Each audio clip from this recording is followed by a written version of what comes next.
Welcome back, friends. Today we're diving into skills to get people to not only cooperate with you, but to go out of their way to actively help you get what you want. Imagine having the power to influence anyone, anywhere, without relying on good looks or connections. Sounds too good to be true, right? Well, listen closely, because we're about to show you how it's completely possible for anyone willing to learn and practice a few key skills to connect and communicate with other people. This isn't about manipulating or taking advantage of them. It's about building real influence that will boost your success for the rest of your life, not just one brief moment. Ready to start? First up, let's talk about building rapport. What exactly is rapport? It's like a special connection you create with someone where you both feel understood and have things in common. It's that feeling when you get along with someone effortlessly because of common life experiences, likes and dislikes, or common hopes and dreams, even if you just met each other. Think of Phil Dunphy from Modern Family. This guy could make friends with a brick wall. He's always finding ways to connect with people, no matter how different they seem. Whether it's through his goofy jokes or his genuine interest in others, Phil's a master at finding things he has in common with everyone. That's the kind of skill we're aiming for here.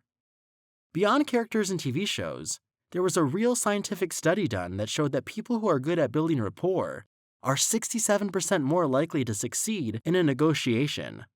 Just by matching someone's body language and speech patterns, you can greatly boost your chances of getting what you want. This is also called mirroring. So, how do you build rapport with someone? Here are some key techniques. 1. Find common ground. At work, try chatting with your new colleagues during lunch about their interests. You might discover you love the same band, sports teams, or have some of similar hobbies. Take the initiative to get to know them as a person, not just a worker. 2. Use mirroring and matching. Next time you're in a conversation, try matching the other person's tone and pace while still being you. It's like magic. They'll feel an instant bond with you. 3. Show genuine interest and curiosity. When your friend talks about their hobbies and interests, ask follow-up questions. People love good listeners, so ask good questions. Show you care about what they are saying, and you'll earn their trust. Next up, empathy. What is empathy, really? It's like having emotional X-ray vision. Empathy is the ability to understand and actually feel the feelings of others. It's not just hearing words, it's feeling what others feel and seeing the world through their eyes. If you want to see empathy in action, look no further than Ted Lasso from the TV show. This guy oozes empathy from every pore. He doesn't just coach soccer. He transforms lives by understanding his players on a deep level. Whether it's helping a cocky star player deal with family issues or boosting the confidence of one of his players, Ted's empathy is his secret weapon. Here's an interesting fact. Employees are less likely to quit their job if their bosses have empathy. If you're a manager or business owner and you want your employee to do their best, empathy needs to be in your toolkit. So, how can you flex your empathy muscles? Try these. 1. Practice seeing the world through other people's eyes. Next time your roommate's grumbling about dishes, instead of getting angry, put yourself in their shoes. Maybe they had a rough day at work, and coming home to a messy kitchen was the last straw for them. 2. Acknowledge the emotions of others. When a coworker seems frustrated about a project or their boss, acknowledge their feelings. Simply saying, "I can see why that would be frustrating," can magically make them feel better, and they will see you as someone they want to help and support in return. 3. Respond with compassion. If a friend's going through a breakup, offer support without judgment or unwanted advice.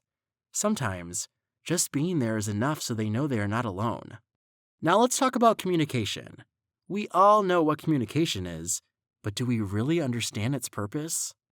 Good communication is about getting important information from one person's brain to another person's brain.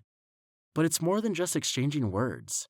It's about making sure your message is understood exactly the way you want. Tap into your inner Hermione Granger here.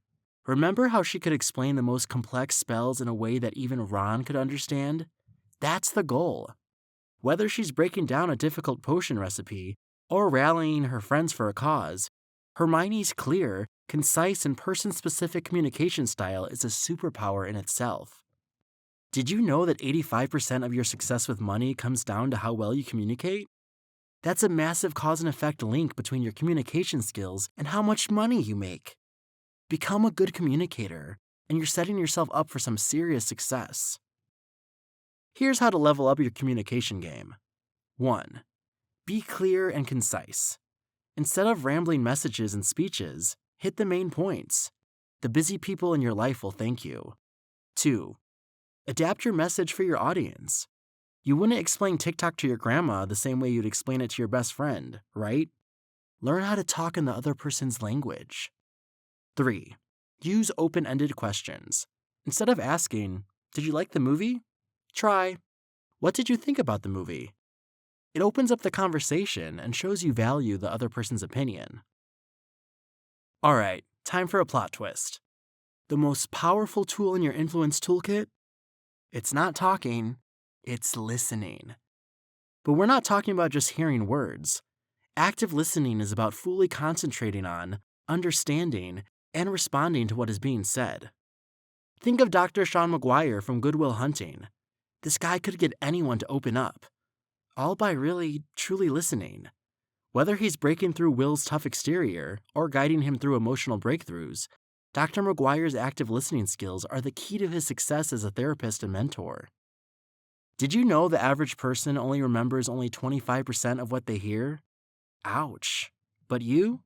You're going to blow that out of the water by becoming an active listener. Try these active listening techniques. 1. Give your full attention. Next time you're talking to someone, put your phone away where you can't see it. Show the person they have your uninterrupted attention. 2. Summarize what you heard. Use phrases like, "So, what you're telling me is," and "if I understood you correctly," to check if you've really understood the person. They won't be annoyed and actually appreciate that you've listened and are truly trying to understand them. 3. Use verbal and nonverbal signals. Nod, maintain eye contact, and use words like, "I see," or "tell me more," to show you're fully engaged in the conversation. Now let's talk body language. Body language is all about nonverbal communication. The messages we send through our facial expressions, gestures, posture, and even how we stand or sit. It's the silent conversation that's happening all the time, whether we're aware of it or not. Think about how James Bond 007 enters a room, confident, composed, and commanding attention without saying a word. Whether he's staring down a villain or charming an ally, Bond's body language speaks volumes before he even opens his mouth. That's the power of body language we're aiming for. Did you know that when people are talking about their feelings, only 7% of the message comes from the actual words? The rest? It's all body language and tone of voice. That's over 90% of the message not coming from words at all. Here's how to make your body language work for you. 1. Master your facial expressions. Maintain appropriate eye contact during a job interview or important conversation. It shows confidence and engagement. You can practice with a friend or even in front of a mirror. 2. Pay attention to your posture and gestures. Use open body language when meeting new people. Open means not crossing your arms, standing tall, and smiling. You'll appear more approachable, confident, and likable. 3. Respect personal space. Different cultures have different comfort zones. If you are speaking with someone from a different country, be aware of these differences. You don't want to be too close or too far, and you can easily learn about different cultures' preferences on YouTube and Google. Respecting personal space can make people feel comfortable, understood, and naturally trust you. So far, we've covered building rapport, empathy, good communication, active listening, and body language. These are key skills in your toolkit for influencing others. In next week's video, we'll be showing you 5 more techniques to get people to do what you want, also done the right way without manipulating them. Until then, subscribe and check out one of our other videos here.